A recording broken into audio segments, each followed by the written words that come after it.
Бисмиллах. Ассаламу алейкум. Сәлем баршаңызға. Мен арнама қош келдіңіздер. Егерде мен арнама әлі де тіркелмесеңіз тіркеліп, лайк басып, комментарий жазып, қоңырауша белгісін басып қоюды ұмытпаңыздар. Банан. Кальций, калий, фосфор, фтор, натрий, магний, күкірт, темір, марганец, мыс, С, В1, В2, В6 витаминдер мен каротинге бай.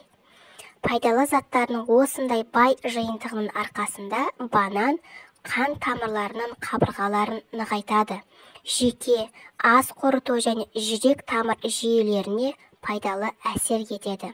Сонымен қатар аз мөлшердегі банандар адамдар үшін өте пайдалы әсерін береді. Бананның құрамында не бар? Бананның құрамында қант, крахмал, азоттық заттар, органикалық қышқылдар, пектиндер, талшықтар, минералдар бар. Банан қандай ауруларға ем? Ұсақталған піскен бананның геморройды, ішек жолдарының қабынуын, ойық жараларды емдейді. Калий мен магнийдің арқасында бұл жеміс гипертониядан зардап шегетіндерге, өкпе жүйесінің ауруларына бейім адамдарға диетаға қосуға өте пайдалы. Күнде банан жесе не болады? Бананның баға жетпес пайдасы оларды күнделікті қолдану арқылы артық салмақтан арылуға болады. Бананның құрамында талшық пен ақуыз көп болғандықтан, бір жемісте небәрі 100 калория болса да, ұзақ уақыт бойы тоқтық сезімін тудырады.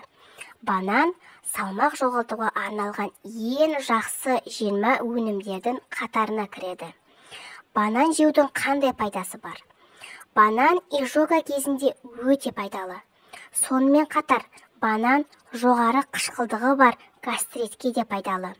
Бананның құрамындағы талшықтар организммен токсиндерді кетіреді және ішектің қалыпты жұмысын қамтамасыз етеді.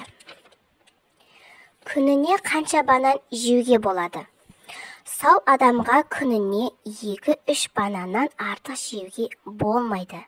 Калийдің деңгейін толтырып, тиімділікті арттырып және көңіл күйді жақсарту үшін жеткілікті. Неліктен банан зиян? Бананды қант диабетімен ауыратын адамдарға жеуге болмайды. Өйткені оның құрамында сахароза көп. Бананның құрамында көмірсулар көп.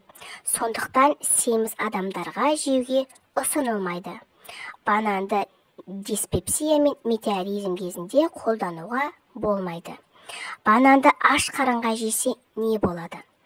Бананның пайдалы екеніне қарамастан, оны таңғы асқа, аш қарынға жеуге кеңес берілмейді. Оның құрамындағы магний тез сіңеді.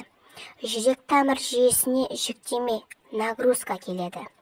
Неліктен банан қанды қоюландырады? Банан қанның ұюын жақсартатын калийге бай. Сонымен қатар бананда қант көп, ал ол глюкозаны көбейтіп, қанның ұюына әкеледі. Бананды қай кезде жеген дұрыс? Банан энергияның тамаша көзі. Ол аштықты жақсы жеңеді және асқазанның жұмысын жақсартады. Бананды обедтен кейін жеген дұрыс, себебі оның құрамындағы магний ұзақ уақыт бойы бұлшық еттердің босаңсуына көмектеседі.